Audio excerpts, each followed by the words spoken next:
Gabungan Subdit Renakta dan Subdit Jatan Ras Polda Sumatera Selatan membongkar sindikat perdagangan bayi. Keempat pelaku ditangkap di sebuah rumah sakit di Palembang saat akan melakukan transaksi. Dari hasil pemeriksaan, bayi tersebut akan dijual seharga Rp25 juta. Empat pelaku yang ditangkap merupakan pasangan suami istri yang berperan mengatur jual beli. Satu pelaku mengawal proses kelahiran bayi dan ayah kandung bayi. Diketahui orang tua bayi berada di Bekasi dan komunikasi melalui media sosial. Ayah bayi dijanjikan uang sebesar Rp8 juta dan keduanya disuruh datang ke Palembang untuk proses lahiran. Berkomunikasi lewat media sosial. Dijanjikan dari saudara R, silahkan melahirkan di Palembang, saya akan biayai, saya tanggung semuanya, kemudian setelah selesai, saya akan kasih 8 juta setelah bayi tersebut dijual. Tersangka yang lain membantu mencari penjual, terjadi transaksi, duitnya dikasih ke orang tua atau ayah dari bayi. Polisi saat ini masih mendalami jaringan penjualan bayi ini termasuk ke dinas sosial. Sedangkan pelaku yang ditangkap terancam pasal tindak pidana perdagangan anak. Dari Palembang, Sumatera Selatan, Firdaus Ainus melaporkan. Pemirsa, lepas dari pengawasan orang tua, balita 3 tahun tewas usai tersengat listrik gardu PLN yang tidak terkunci di Blitar, Jawa Timur. Korban ditemukan tergeletak di bawah gardu.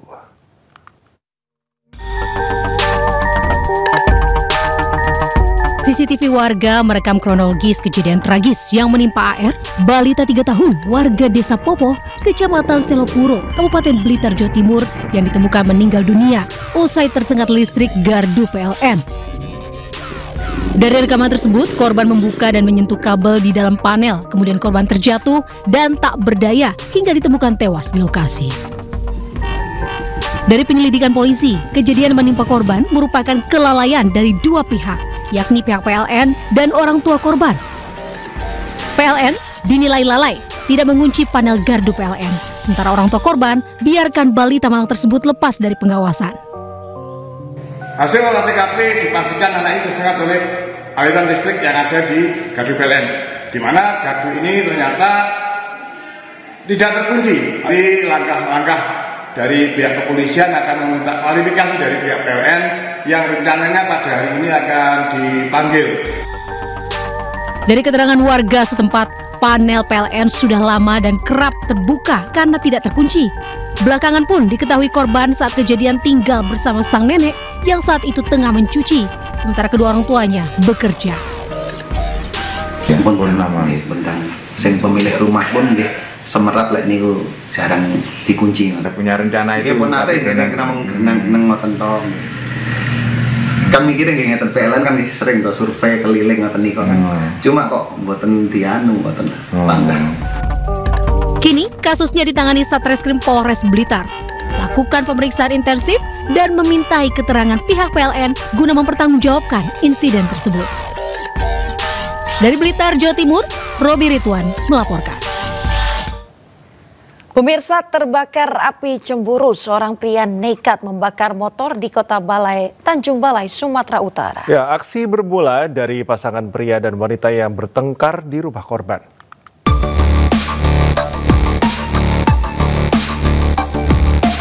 Seorang pria masuk ke dalam rumah di Jalan Rambutan, Kota Tanjung Balai, Sumatera Utara. Pelaku yang menggunakan jaket diduga menyiramkan bensin ke motor yang terparkir di luar rumah dan dibakar. Aksi membakar motor ini nyaris membakar rumah. Kebakaran diduga dilakukan pria yang terlibat cekcok dengan korban saat bersama seorang wanita. Pelaku tidak terima, korban membela wanita temannya dan terbakar api cemburu. Sebelumnya, rumah korban sempat dilempar oleh pelaku. Mana? Kalau pengakuan si laki-laki itu, perempuan itu istrinya. Tapi pengakuan si perempuan, mereka belum suami istri. Diduga apa nih Bang? Api cemburu ya Bang? Ya, boleh bisa jadi itu. Korban telah melaporkan kejadian ini ke Polres Tanjung Balai. Berharap pelaku dapat segera ditangkap. Dari Tanjung Balai, Sumatera Utara, Ulil Amri melaporkan.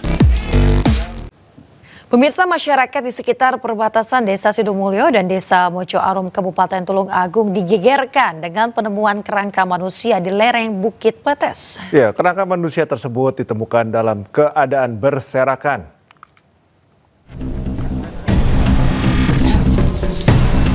Penemuan kerangka manusia di Bukit Pletes di perbatasan Desa Mojo Arum dan Desa Sidumulyo, Kecamatan Gondang, Tulung Agung, Jawa Timur tersebut pertama kali dilaporkan oleh seorang warga yang tengah mencari kroto di sekitar lokasi kejadian. Kerangka manusia tersebut ditemukan dalam keadaan berserakan di lereng bukit. Setelah seluruh bagian kerangka berhasil dikumpulkan, kemudian dievakuasi ke RSUD Dr. Ishak Tulung Agung untuk identifikasi lebih lanjut.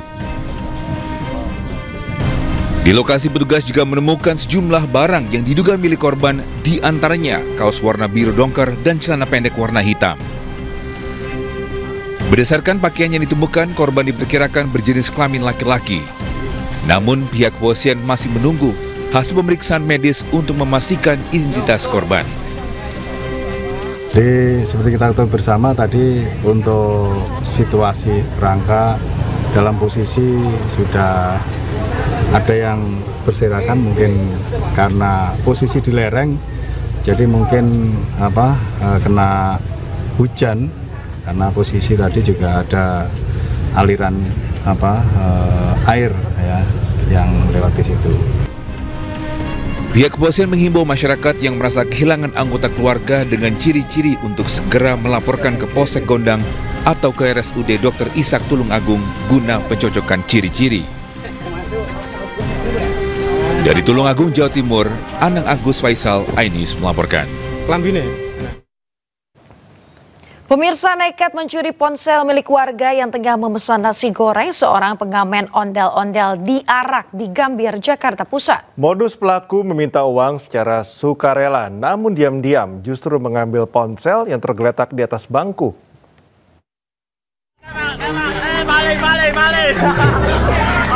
Pengamen ondel-ondel ini tak berkutik saat ditangkap dan diarak warga di Jalan Juanda 2, Kebon Kelapa, Gambir, Jakarta Pusat. Sepanjang diarak, warga yang geram terus menembaki pelaku dengan pistol air mainan. Pengamen ini ditangkap warga lantaran terbukti mencuri ponsel milik seorang warga yang sedang memesan nasi goreng. Korban tak menyadari jika ponselnya yang diletakkan di atas bangku telah raib. Ketika mengecek rekaman CCTV, ternyata ponsel dicuri pelaku saat tengah meminta uang receh. Saat pelaku kembali terlihat mengamen di lokasi yang sama, korban dan sejumlah warga langsung mengamankannya. Gimana dari ada saksi sama CCTV udah klop semua, barang buktinya pun ada, HP si korbannya pun benar gitu, ya udah jadi keungkap. Pelakunya itu pengamen ondel-ondel, Pak? Iya, pengamen ondel-ondel. Usai diamankan di pos RW, pelaku kemudian diserahkan ke Polsek Metro Gambir untuk diproses hukum. Dari Jakarta, Rani Sanjaya, iNews melaporkan.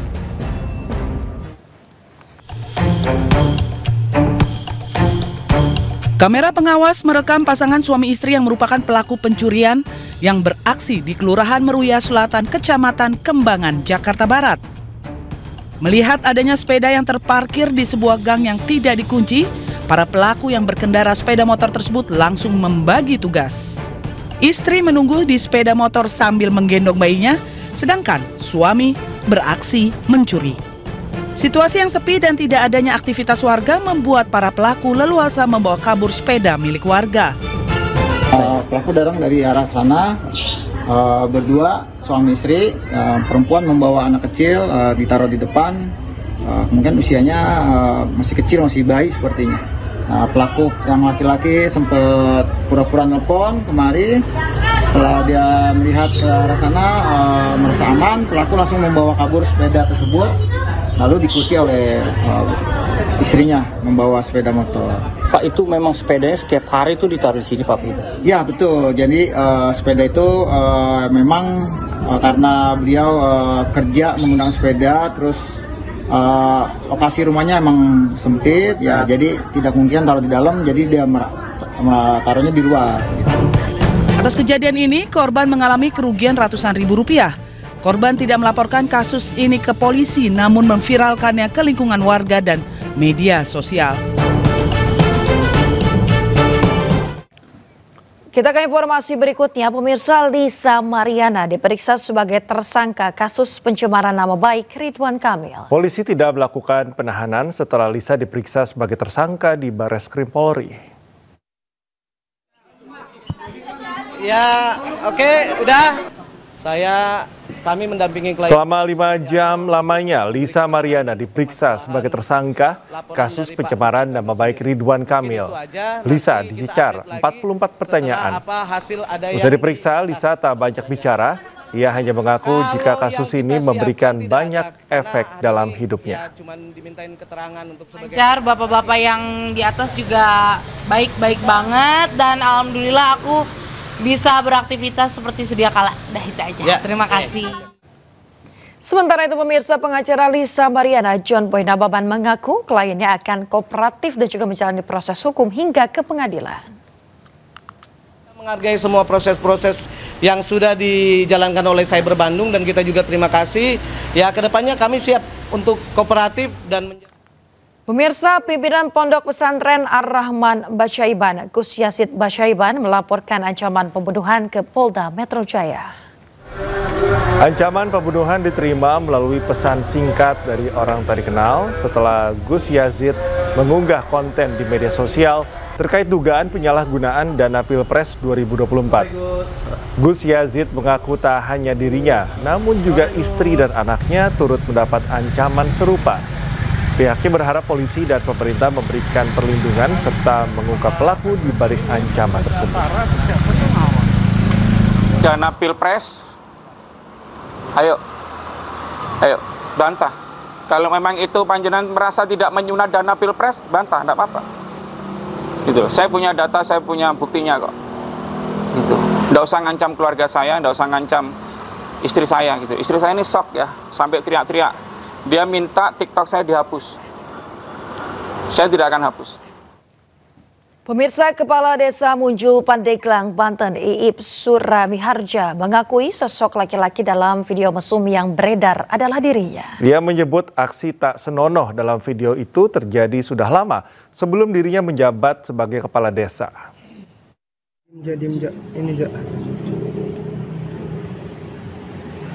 Kok gitu sih? Viral di media sosial, sebuah video mesum seorang laki-laki dengan seorang perempuan melakukan tindakan asusila di dalam mobil.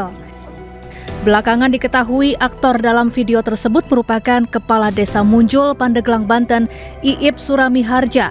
Namun belum diketahui siapa perempuan dalam video.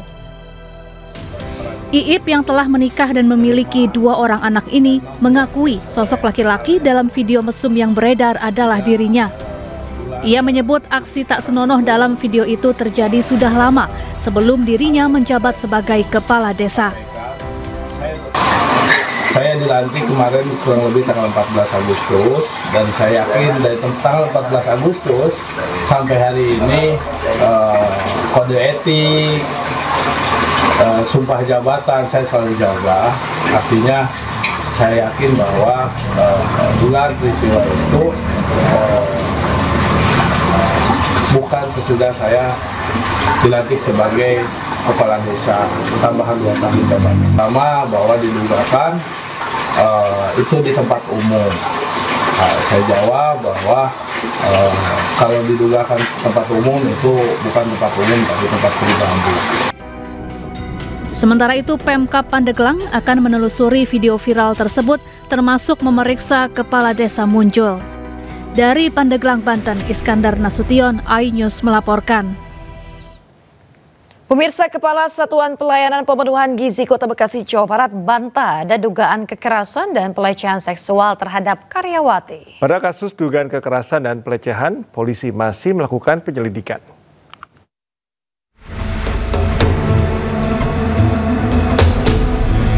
Kasus dugaan kekerasan dan pelecehan seksual yang menimpa RDA, pegawai SPPG di Kota Bekasi, Jawa Barat, masih dalam penyidikan polisi. Penyidik sudah melakukan olah tempat kejadian perkara dan mengumpulkan sejumlah barang bukti serta rekaman kamera CCTV. Dalam narasi rekaman CCTV yang viral di media sosial, korban mengalami kekerasan fisik dan verbal serta pelecehan seksual yang diduga dilakukan oleh MKP atasan korban.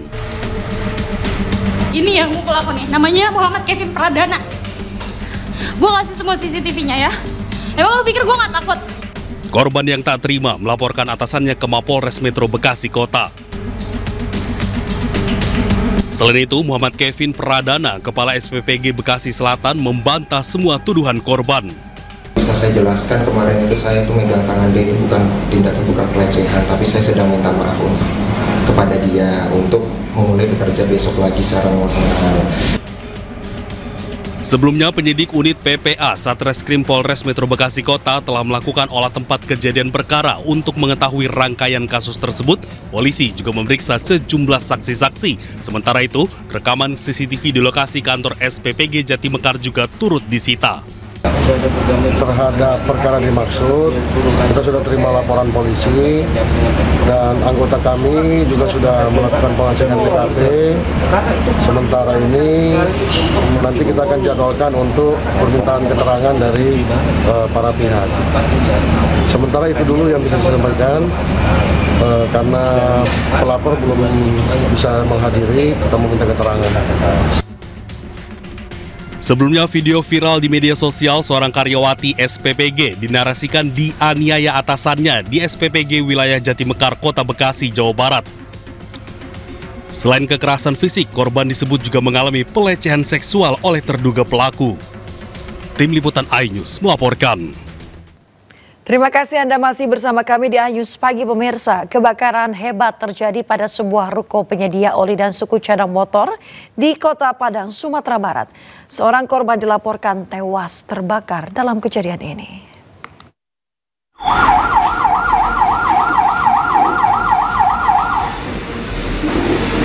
Terjadi kebakaran di sebuah ruko penyedia oli dan spare part motor di daerah belakang lintas di Kota Padang, Sumatera Barat. Asap tebal disertai api membumbung tinggi dari dalam ruko sehingga membuat warga panik dan berlari keluar dari rumah. 7 unit armada pemadam diterjunkan ke lokasi dengan dibantu 2 unit ambulan.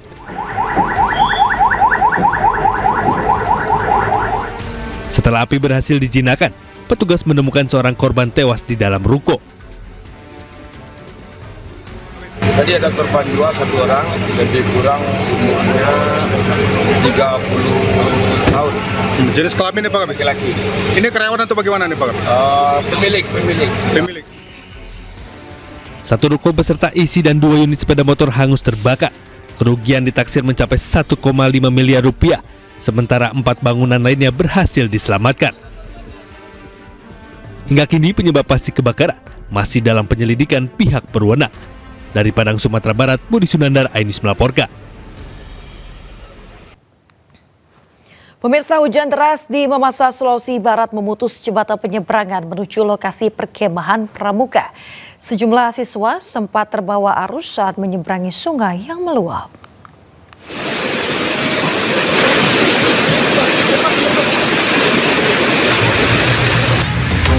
Jembatan penyeberangan menuju lokasi perkemahan pramuka gugus depan SMP Negeri 1 Mamasa, Lambanan Mamasa, putus dan hanyut terseret arus sungai yang meluap. Peristiwa terjadi saat debit air sungai tiba-tiba meningkat akibat hujan deras yang mengguyur wilayah tersebut.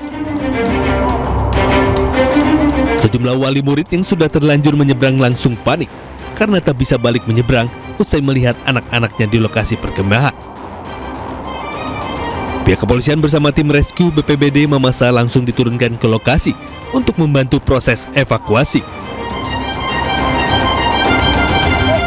Sementara itu, seluruh siswa yang tengah mengikuti kegiatan perkemahan dipastikan dalam kondisi aman di dalam tenda masing-masing dan tak ada kendala.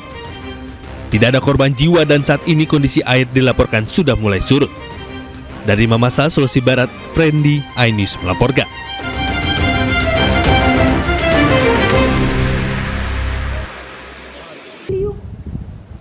Serem banget ya Allah.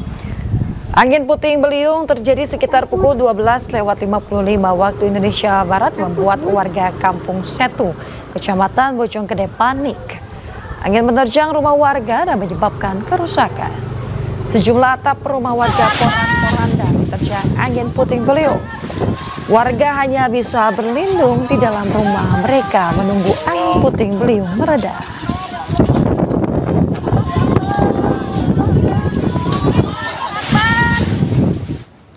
Pemirsa, puluhan rumah di Kabupaten Cirebon, Jawa Barat rusak usai disapu angin kencang. Selain menimbulkan kerusakan rumah, angin juga menumbangkan pohon di beberapa titik.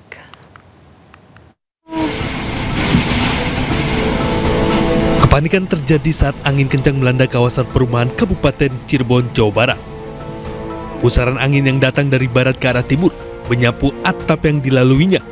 Bahkan atap masjid terlihat terbang begitu kuat menghantam dua rumah di sampingnya. Sebagian warga yang tengah beristirahat dibuat panik dengan suara gemuruh dari atap rumah warga yang terbang dan berjatuhan. Sekitar 5 menitan lah. 5 menit angin kencang kayak puting beliung. Berputar itu, Pak? Iya, berputar. Waktu itu hujan gede, Pak? Enggak gede hujannya. Hujan rintik ya? Iya, mendung pekat aja gitu ya, Pak? Iya. Cuma anginnya dasarnya Allah. Sementara tim gabungan dari Tagana dan BPBD mencatat 40 rumah mengalami kerusakan serta pohon tumbang di 7 titik kecamatan Pleret. Sementara ini data-data yang masuk dari kami itu ada sekitar 20 kakak yang terkena dampak bencana, kemudian ada 72 jiwa. Nah, kami juga sedang melakukan pengklasteran, pengelompokan mana yang rusak ringan, rusak sedang, dan rusak berat. Meski puluhan rumah rusak, musibah angin kencang ini tidak menimbulkan korban jiwa maupun luka. Dari Cirebon, Jawa Barat, Toy Iskandar, iNews melaporkan. Pemirsa, derasnya hujan yang mengguyur Kabupaten Pati, Jawa Tengah mengakibatkan sejumlah desa di Kecamatan Sukolilo diterjang banjir bandang. Bahkan salah satu rumah warga hampir hanyut terbawa arus sungai. Ya Allah, ya sungai! Ya Allah, ya Allah! Ya Allah, Asaladin! Ya Allah, satu kinepol lagi pipit, kinepol! Banjir bandang yang menyapu sejumlah desa di Kecamatan Sukolilo, Pati, Jawa Tengah, Jumat sore membuat masyarakat sempat histeris. Banjir lur Sukolilo. Banjir akibat meluapnya sejumlah sungai ini juga menutup akses jalan utama Pati Purwodadi. Ketinggian air yang mencapai 60 cm membuat jalan sulit untuk dilewati. Bahkan salah satu rumah warga di Desa Sumber Soko hampir hanyut terbawa arus air. Rumah yang diketahui milik Sunoto tersebut, sebagian temboknya sudah runtuh terbawa aliran sungai. Ini rumah di tepi sungai mengalami longsor. Yani, itu rumah Tanti Rogo. Itu tepatnya di rumah Bapak Sunoto RT 4 RW 1 Desa Sumber Soko. Untuk kerugian ditaksir sekitar hampir 300 sudah karena rumahnya ini tidak bisa dipakai lagi. Jelang tengah malam, banjir berangsur surut.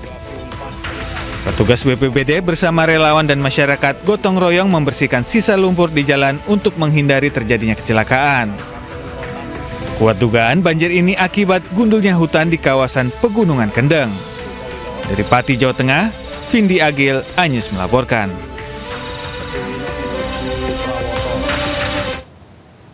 Pemirsa, banjir menggenangi kawasan Kaligawe, termasuk Pasar Waru Kaligawe, Semarang, Jawa Tengah.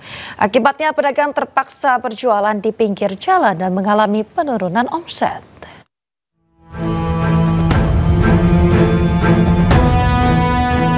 Seperti inilah suasana pasar Tiban di Jalan Raya Sawah Besar, Semarang pasca banjir. Para pedagang di Pasar Waru Kaligawe, Semarang menggelar dagangan mereka di pinggir jalan. Hal ini mereka lakukan karena pasar tempat mereka berjualan masih terendam banjir. Para pedagang Pasar Waru Kaligawe ini mengaku sudah 2 hari berjualan di pinggir jalan, akibatnya omset mereka turun selama banjir terjadi. Sudah berapa hari nih, Mbak? Sudah 3 hari. Kalau tetap di dalam nggak ada pembeli berarti ya? Ya, malas masuk, Pak. Kondisi seperti ini sempat membuat pengurangan omset nggak, Mbak? Kalau jual dari sedikit? Ya, kalau misal tawar ya. Sebelumnya banjir dengan ketinggian 1 meter lebih melanda Kaligawe, Semarang. Bahkan petugas harus mengevakuasi warga menggunakan perahu karet dari titik banjir. Tak hanya melanda permukiman warga, banjir juga menutup akses jalan dan berdampak pada aktivitas warga. Dari Semarang, Jawa Tengah, Doni Mahendra, iNews melaporkan.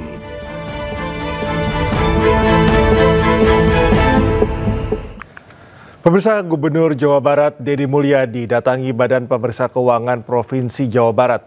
Deddy libatkan BPK untuk audit uang kas Pemprov Jawa Barat yang sempat dituding mengendap di bank.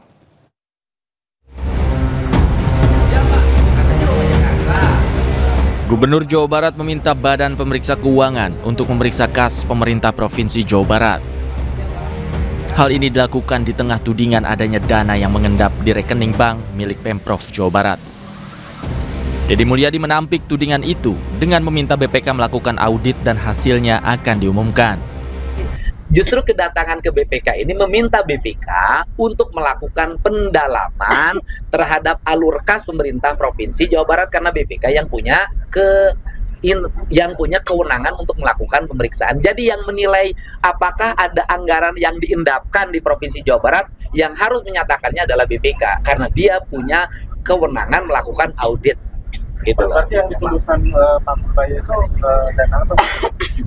Dari Pemprov Jabar sendiri? Saya tidak tahu kan. Kalau saya kan hanya menceritakan uang daerah Provinsi Jawa Barat gitu loh. Mungkin Pak Purbaya beranggapan bahwa uang Provinsi Jawa Barat tidak dibelanjakan. Sebelumnya Menteri Purbaya Yudi Sadewa menyebut banyak pemerintah daerah yang dananya mengendap dalam bentuk deposito di bank. Pengendapan dana itu bisa menjadi anggapan bahwa dana daerah tidak terserap dengan baik oleh masyarakat. Ada yang ngaku katanya uangnya bukan di deposit tapi di checking account apa? Giro. Malah lebih rugi lagi. Bunganya lebih rendah kan? Kenapa taruh di checking ada di giro kalau gitu? Ya pasti nanti akan diperiksa BPK. Pernyataan Purbaya soal dana daerah yang mengendap menimbulkan beragam reaksi, termasuk pemerintah Provinsi Jawa Barat. Gubernur Jawa Barat Deddy Mulyadi bahkan sampai datang ke Kementerian Dalam Negeri untuk meng-cross-check anggaran Pemprov Jabar yang ada di bank. Tim Liputan iNews melaporkan.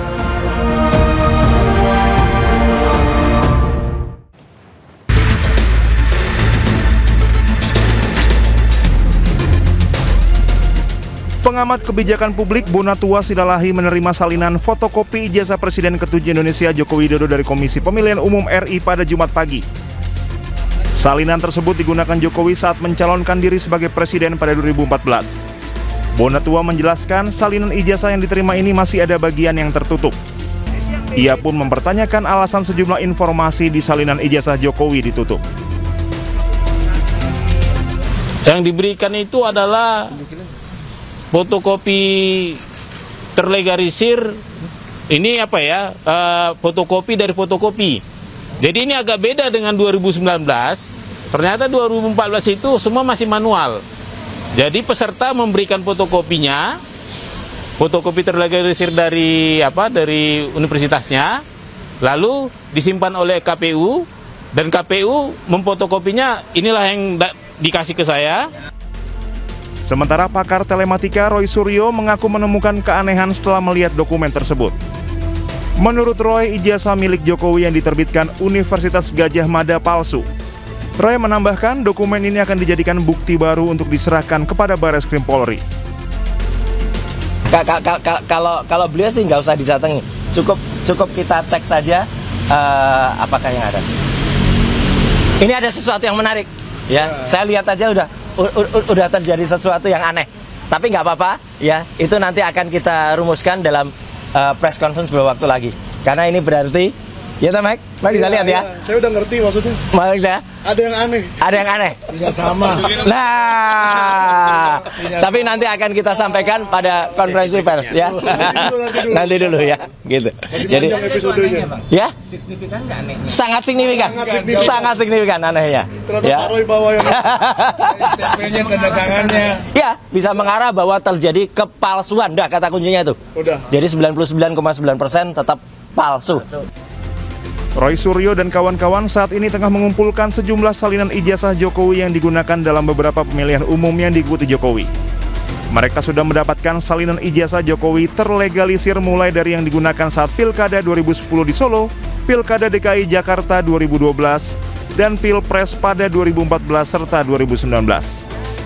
Dari Jakarta, Amrina Rida, Julkarnain Tri Julianti, iNews melaporkan. Sementara itu pemirsa, Presiden ke-7 RI Joko Widodo tunjukkan ijazahnya kepada para relawan Projo yang hadir di kediamannya di Solo, Jawa Tengah. Pagi Pak. Pagi Pak. Ya, siapa? Ketua Umum Relawan Projo Budi Aris Setiadi bersama sejumlah relawan bertemu dengan Joko Widodo di kediamannya di Solo, Jawa Tengah. Budi mengungkapkan saat bertemu Jokowi perlihatkan ijazah sarjananya. Budi menegaskan ijazah yang ditunjukkan oleh Jokowi adalah asli. Ketua Umum Projo juga menyebut Jokowi beri arahan untuk dukung pemerintahan Prabowo Gibran. Yang lainnya ijazah yang tanya Pak Freddy. Soal ijazah nanti ini penting nih. Tadi dikasih lihat. Sebetulnya ijazah tanya Mas Roy aja lah. Ya, udah kasih lihat yang tadi ngomong itu, Fred. Yang penting. Iya, jadi sebetulnya udah bolak-balik kalau masalah ijazah ini Pak Jokowi udah menegaskan bahwa ijazahnya memang ada. Dan kita tadi dipertunjukkan bahwa ijazah Pak Jokowi itu ada, dan Pak Jokowi juga udah menunjukkan ke rektor, ke dekan. Jadi bukan hanya menepis semua isu-isu dan keraguan bahwa ijazah Pak Jokowi itu hilang, terbakar, tetapi memang ada dikeluarkan UGM dan masih dipegang oleh beliau. Jadi selesai isu ijazah itu ya. Ya, makasih ya. Udah lihat nih, udah lihat, udah asli. Informasi selanjutnya, pemirsa, pemerintah resmi legalkan perjalanan umroh secara mandiri melalui Undang-Undang Nomor 14 Tahun 2025. Meski membuka kemudahan, kebijakan tersebut juga menuai penolakan dari Asosiasi Penyelenggara Haji dan Umroh. Pemerintah resmi memperbolehkan pelaksanaan ibadah umroh secara mandiri tanpa harus melalui Biro Perjalanan Umroh. Ketentuan ini tertuang dalam Undang-Undang Nomor 14 Tahun 2025 dan mulai berlaku setelah diundangkan.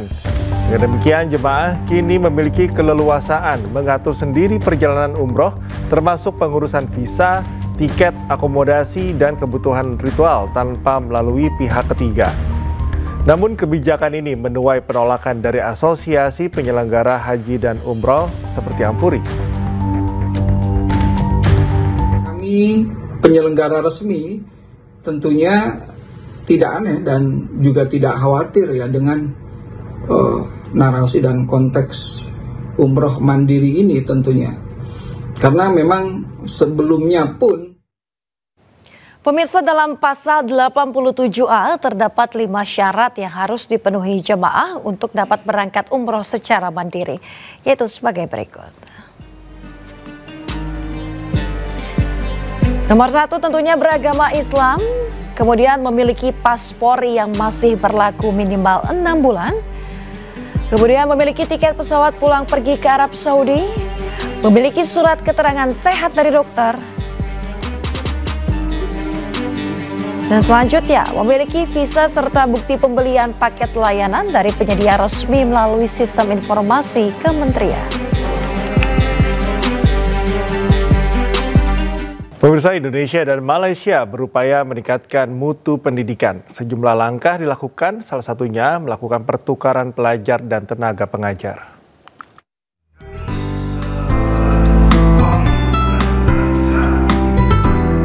Perhimpunan Al-Irsyad dan STAI Ali bin Abi Thalib Surabaya dikunjungi rombongan Mufti Negeri Perlis Malaysia pada Kamis siang. Kedatangan mereka untuk berdiskusi dan saling bertukar pendapat soal dakwah, sosial kemasyarakatan, serta soal pendidikan, hingga pertukaran pelajar dan dosen untuk mempertebal nuansa keilmuan para mahasiswa Malaysia dan Indonesia. Mufti Negeri Perlis Malaysia tertarik dengan sistem belajar mengajar kampus STAI Ali bin Abi Thalib karena sistem belajar dan mengajar dan kebiasaan sehari-hari menggunakan bahasa Arab. Hal tersebut membuat Mufti dari Malaysia ini berencana melakukan pertukaran mahasiswa dan dosen. Kita sedang cuba menyelidiki ataupun di sini kita kata untuk melihat kerjasama di berbagai bidang, dan yang seperti yang saya sebutkan, insyaAllah kita selepas pertemuan ini akan ada lagi pertemuan yang lain. Terjalin kerjasama dan silaturahmi yang membawa kebaikan untuk dua belah pihak, dan mudah-mudahan dari kunjungan ini bisa berlanjut kepada hubungan selanjutnya yang bisa berlanjut terus, sehingga tidak hanya berhenti pada pertemuan kali ini. Di akhir acara dilaksanakan tanya jawab dan saling bertukar cenderamata dari seluruh pihak yang hadir. Pertemuan pun berlangsung dengan penuh keakraban. Dari Surabaya, Jawa Timur, Nur Syafi'i, iNews melaporkan. Pemirsa, tak hanya kebijakan Menteri Keuangan Purbaya yang menjadi sorotan, gaya sang Menteri Koboi juga berhasil ambil hati rakyat. Bagian masih gusane. Menkeu Purbaya belakangan terus menjadi sorotan publik. Pria yang kerap disebut sebagai Menteri Koboi ini pamer jaket baru berlogo 8% yang menyimbolkan target pertumbuhan ekonomi 8%. Setiap kali muncul di hadapan publik, Purbaya tidak pernah lupa dengan gaya andalannya, menebar senyum sambil pose jempol, super percaya diri. Gaya Purbaya ini berhasil mengambil hati masyarakat karena dianggap penuh optimisme. Uniknya lagi, belum lama ini Purbaya dikabarkan mendapat penghargaan istimewa di jalan raya. Masyarakat memberikan mobil Purbaya prioritas karena dianggap berprestasi. Kita doakan saja pemirsa, aksi Purbaya tak hanya bikin warga tertawa, tapi juga bikin warga plus 62 lebih sejahtera. Pemirsa, Pemprov Jakarta berencana menaikkan tarif Transjakarta dari Rp3.500 menjadi Rp5.000. Kepala Disub Jakarta menyebut tarif Transjakarta tak mengalami kenaikan sejak 2005.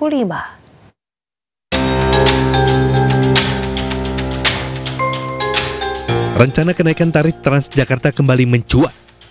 Muncul kabar tarif Transjakarta akan naik dari Rp3.500 menjadi Rp5.000 atau sebesar 43%. Kepala Dinas Perhubungan Jakarta, Syafrin Liputo, buka suara. Ia menyebut kenaikan tarif diperlukan untuk menutup penurunan cost recovery atau biaya operasional di Transjakarta. Namun besarannya belum diketahui. Iya, memang untuk tarif Transjakarta kita pahami sejak tahun 2005 sampai saat ini tidak ada kenaikan. Kami sudah melakukan kajian, bahkan dari hasil perhitungan Dinas Perhubungan, cost recovery-nya itu turun. Dari sebelumnya rata-rata 34-35%, sekarang dengan harga inflasi dan sebagainya tinggal di angka 14%. Oleh sebab itu penyesuaian tarif tentu dibutuhkan juga. Syafrin menyebut, sesuai Perda nomor 10 tahun 2014, tarif layanan Transjakarta akan ditetapkan gubernur setelah mendapat persetujuan dari DPRD Provinsi Jakarta. Sebelumnya, Gubernur Jakarta Pramono Anung menyebut akan mengkaji ulang subsidi transportasi umum di Jakarta. Hal ini imbas pemangkasan dana transfer ke daerah dari pemerintah pusat sebesar Rp15 triliun. Contohnya, subsidi transportasi kita kan besar sekali. Karena sekarang mau kemana aja kan bayarannya Rp3.500. Ini belum tentu dinaikkan ya, saya hanya menyampaikan contohnya. Nah, berbagai hal yang seperti itu, apakah subsidi transportasi, karena subsidi transportasi kita itu per orang bisa hampir 15.000. Sehingga dengan demikian, dengan berbagai hal kami akan kaji kembali. Pemangkasan dana transfer ke daerah membuat anggaran pendapatan dan belanja daerah atau APBD Jakarta 2026 turun dari Rp95,35 triliun menjadi Rp79,06 triliun. Tim Liputan iNews melaporkan. Rencana kenaikan tarif Transjakarta menuai reaksi warga, dan pemirsa berikut tanggapan warga. Sebenarnya kalau untuk kenaikan tarif itu nggak ada masalah sih, misalkan memang untuk perbaikan fasilitas, untuk kepentingan masyarakat, mungkin tempat busway-nya jauh lebih baik, Transjakarta juga tepat waktu is okay. Tapi kalau nggak ada manfaatnya ya mungkin bisa dikaji ulang sih kebijakan itu. Kalau menurut aku sih dengan TJ yang udah menyebar luas ya, bahkan sampai Bogor juga. Aku kan tinggal di Bogor. Dengan kenaikan tarif 5.000 itu sih aku setuju aja sih, karena kalau misalnya ditingkatkan lagi terus lebih banyak lagi gitu jalurnya, itu bakal jadi lebih bagus juga. Kalau menurut saya sih agak memberatkan ya, karena dengan 3.500 saja walaupun subsidinya agak besar, cuman harga terjangkau kalau 3,5. Kalau 5.000 tuh kan naik ya, berarti agak lebih mahal lagi untuk memberatkan juga pekerja-pekerja yang biasa naik ya. Pemirsa, ponsel berteknologi canggih dengan fitur kamera unggulan serta harganya yang terjangkau tentunya memiliki daya tarik tersendiri. Ya, seperti rilisan baru Xiaomi 15T series yang disambut antusias penggemarnya di sejumlah kota besar di Indonesia.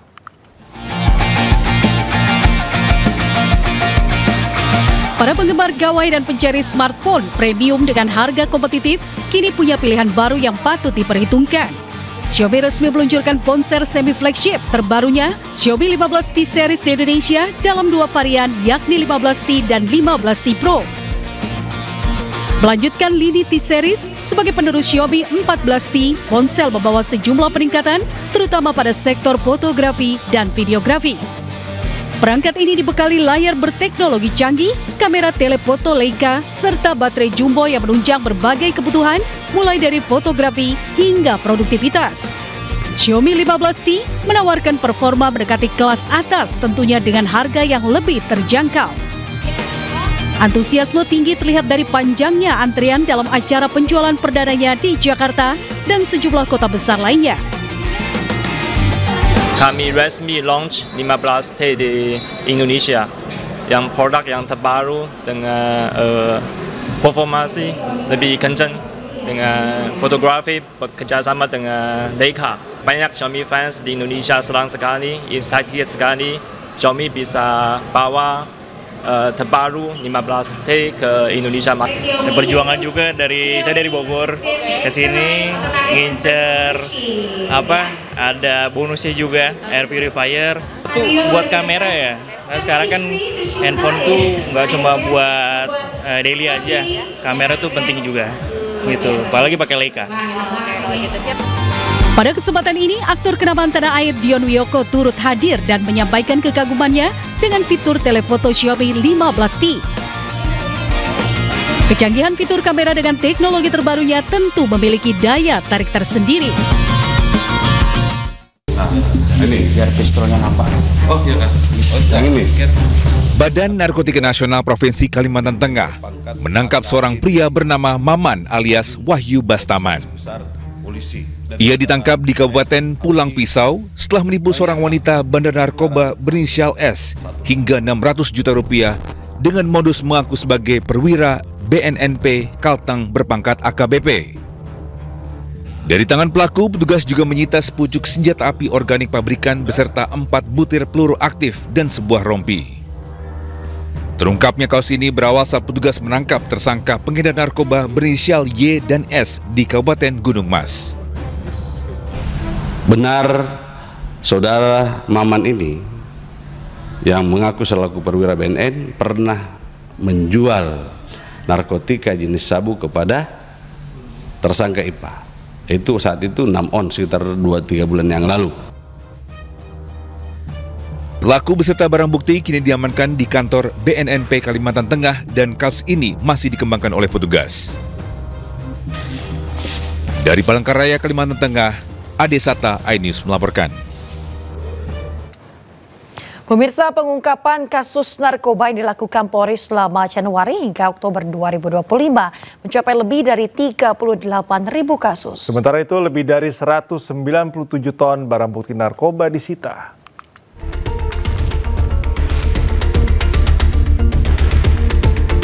Selama Januari hingga Oktober 2025, Polri menangani 38.934 kasus penyalahgunaan narkoba.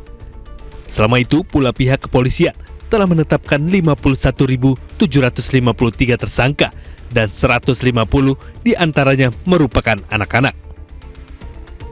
Dari puluhan ribu kasus tersebut, aparat kepolisian berhasil menyita 197,71 ton barang bukti yang terdiri dari ganja, sabu, ekstasi, tembakau gorila, dan jenis narkotika lainnya.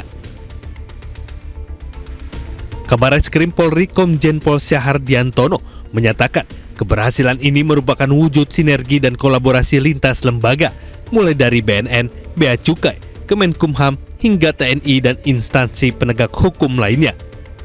Selain itu, langkah ini sejalan dengan program prioritas Presiden Prabowo Subianto, khususnya pada Asta Cita poin ke-7 tentang pemberantasan narkoba.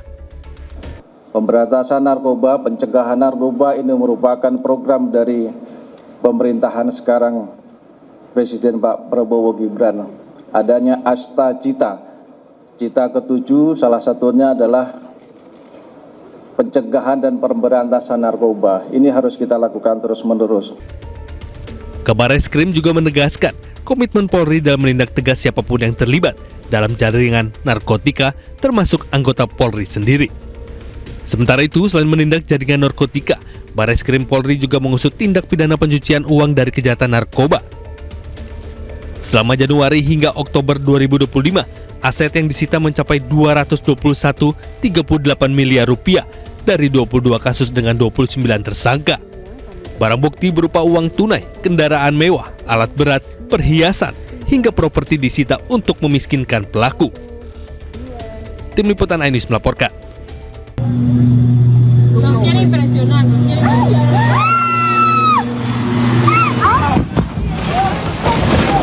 Pemirsa, insiden terjadi beberapa detik setelah pesawat lepas landas dari Bandara Paramio pada Rabu pagi. Pesawat hilang kendali jatuh di landasan pacu disusul ledakan besar.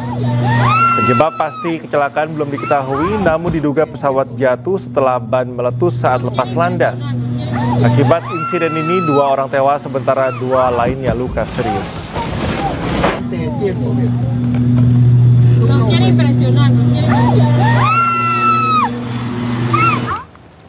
Pemirsa, badai tropis Melissa menghantam Republik Dominika dan menyebabkan banjir di sejumlah kawasan. Badai tropis Melissa yang melanda Republik Dominika menyebabkan banjir dan tanah longsor. Selain Republik Dominika, badai tropis Melissa juga diperkirakan akan melanda Haiti pada hari Sabtu dan juga Jamaika pada Sabtu malam atau Minggu pagi. Badai tropis Melissa menyebabkan angin berkecepatan 110 mph. Badai ini telah menyebabkan 1 orang lansia di Haiti tewas. Diperkirakan setelah melewati Jamaika, badai tropis Melissa akan memasuki Kuba dan Bahama.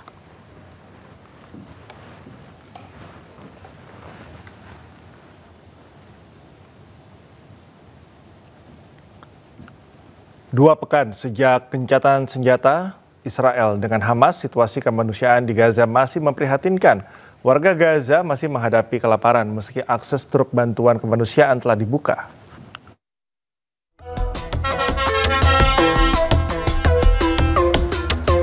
Dua pekan sejak gencatan senjata 10 Oktober lalu, ratusan truk bantuan kemanusiaan telah masuk ke jalur Gaza. Setiap harinya, 89 truk bantuan diperbolehkan masuk sebagai bagian dari kesepakatan gencatan senjata antara Israel dengan Hamas. Meski demikian, jumlah ini masih kurang, jauh di bawah kebutuhan. Sejumlah video yang beredar di sosial media menunjukkan situasi kemanusiaan di Gaza masih memprihatinkan. Makanan masih sulit didapatkan. Harga bahan bakar meningkat tajam, air bersih pun masih langka. Dalam kondisi ini, lebih dari 320.000 anak Palestina beresiko malnutrisi. Pemirsa, tentara pendudukan Israel meluncurkan serangan terhadap beberapa wilayah di tepi barat Palestina. Pasukan IDF bahkan menyerbu sejumlah wilayah di tepi barat yang disertai penangkapan terhadap warga sipil.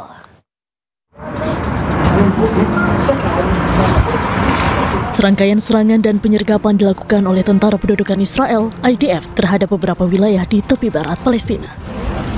Tentara Zionis bahkan melakukan penyergapan di sejumlah wilayah di tepi barat yang disertai penangkapan terhadap warga sipil. Israel melancarkan serangan dan operasi penyergapan di berbagai wilayah tepi barat. Sedikitnya 4 warga Palestina ditangkap di kawasan selatan Hebron setelah rumah mereka digerebek, isinya dirusak dan penghuni rumah diinterogasi di tempat. Penangkapan juga terjadi di Jenin dan Nablus, wilayah utara tepi barat. Sementara di kota Tulkarm, pasukan Israel menangkap mantan tahanan Malik Jalat setelah menyerbu rumahnya di kawasan Arta'ah dan merusak seluruh isinya. Di kota Tuba, 3 warga turut ditahan setelah penyergapan di beberapa rumah.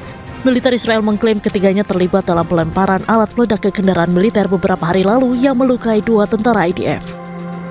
Gelombang serangan dan penangkapan oleh Israel kembali memicu ketegangan di tepi barat Palestina di tengah meningkatnya aksi kekerasan yang menargetkan warga Palestina dan lahan-lahan mereka beberapa pekan terakhir. Tentara Zionis bersama pemukim ilegal Israel kembali mengusir para petani Palestina yang hendak memanen zaitun dari lahannya sendiri. Bahkan kelompok pemukim ilegal menyebar serangan teror ke warga setempat.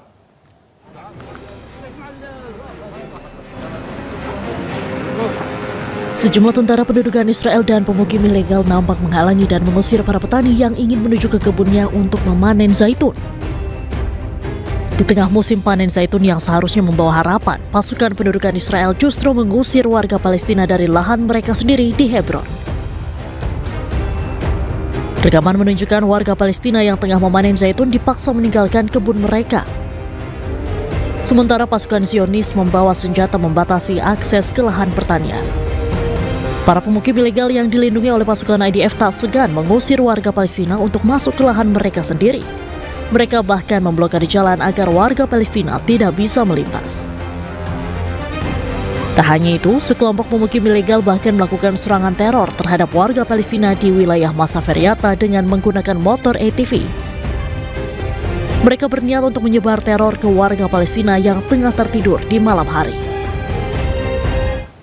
Pemirsa, sejumlah petugas kesehatan dan warga Gaza menggali kuburan massal di lingkungan Al-Zaitun dan memindahkan sebanyak 100 jenazah ke pemakaman umum di kota Gaza. Jenazah 100 warga sipil Palestina yang terbunuh selama agresi pendudukan Israel yang berlangsung sejak tahun 2023 dipindahkan dari kuburan massal di wilayah Al-Zaitun. Dengan menggunakan alat pelindung diri, para medis dibantu warga mulai menggali dan juga memindahkan jenazah yang dikumpulkan menjadi satu di kain kafan panjang. Selanjutnya jenazah terkumpul akan dipindahkan ke pemakaman umum yang berada di kota Gaza.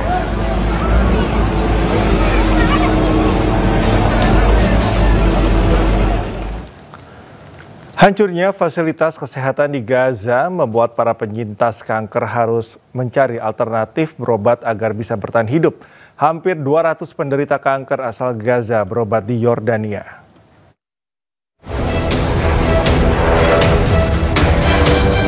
Puluhan anak-anak penyintas kanker dari jalur Gaza berjuang mendapatkan pengobatan layak di Aman, Yordania. Mereka terpaksa meninggalkan Gaza setelah fasilitas kesehatan di tanah air mereka dihancurkan tentara Zionis Israel. Rumah sakit King Hussein Cancer Center di Aman, Yordania kini menjadi harapan terdekat bagi para penderita kanker asal Gaza. السرطان الذين تم إخراجهم من غزة هم وعائلاتهم نغطي علاجهم نغطي إقامتهم نغطي الطعام نغطي المدارس التعليم نغطي كل شيء لهم نحن نأمل أن نستطيع بدعمكم ودعم الشعب الأندونيسي ودعم كل من يحبنا ويحب رسالتنا dengan kendala bahwa kita tidak bisa melakukan bantuan langsung ke Gaza, jadi potensi ataupun peluang untuk membantu warga Gaza yang kebetulan dirawat di rumah sakit yang ada di Jordan itu juga merupakan peluang ya, termasuk peluang lainnya itu adalah di tenda-tenda pengungsian warga Palestina yang ada juga di Jordan. Selain mendapatkan pengobatan gratis, para penderita kanker asal Gaza juga mendapatkan pendampingan psikologis dan fasilitas tempat tinggal sementara bersama keluarganya selama proses pengobatan. Dari Aman, Yordania, Jajang Diraja Negara, Ainis melaporkan. Pemirsa, setidaknya 3 orang tewas dalam serangan Zionis Israel di Lebanon Selatan, Lebanon. Serangan udara Zionis Israel terhadap 2 mobil di kota Tul, distrik Nabatiyeh, Lebanon Selatan menewaskan 2 orang dan melukai 2 lainnya. Sebuah pesawat tak berawak menembakkan peluru kendali ke sebuah mobil yang diduga milik Hizbullah. Penjajah mengklaim telah menewaskan anggota Hizbullah bernama Abbas Hasan Karti. Di Kakait Al-Ziz, distrik Nabatiyeh, serangan drone Zionis menewaskan 1 orang. Sementara di kota Kaim, distrik Marjayun, Lebanon Selatan, drone Zionis menjatuhkan granat kejut dekat bulldozer. Israel telah berulang kali melancarkan serangan udara ke kawasan Lebanon dengan klaim menargetkan infrastruktur Hizbullah. Berdasarkan kesepakatan gencatan senjata, Israel seharusnya mundur sepenuhnya dari Lebanon pada Januari 2025.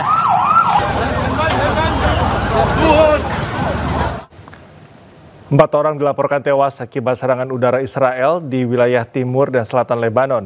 Serangan tersebut menjadi pelanggaran terbaru Israel terhadap gencatan senjata yang disepakati sejak November tahun lalu.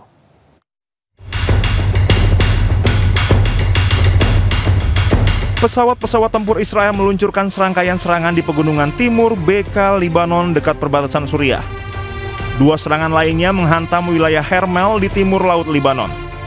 Kementerian Kesehatan Lebanon mencatat total 4 orang tewas dalam rangkaian serangan tersebut. 2 orang tewas akibat serangan pada kawasan pegunungan di wilayah timur, sementara 2 korban lainnya tewas dalam serangan terpisah di daerah Arab Salim Selatan, Lebanon. Militer Israel mengklaim telah menargetkan sejumlah lokasi yang disebut terkait kelompok bersenjata Hizbullah, termasuk kamp pelatihan dan fasilitas produksi rudal di Lembah Beka serta gudang senjata di kawasan Nabatiyeh. Serangan ini menjadi pelanggaran terbaru Israel terhadap gencatan senjata yang telah disepakati sejak November tahun lalu.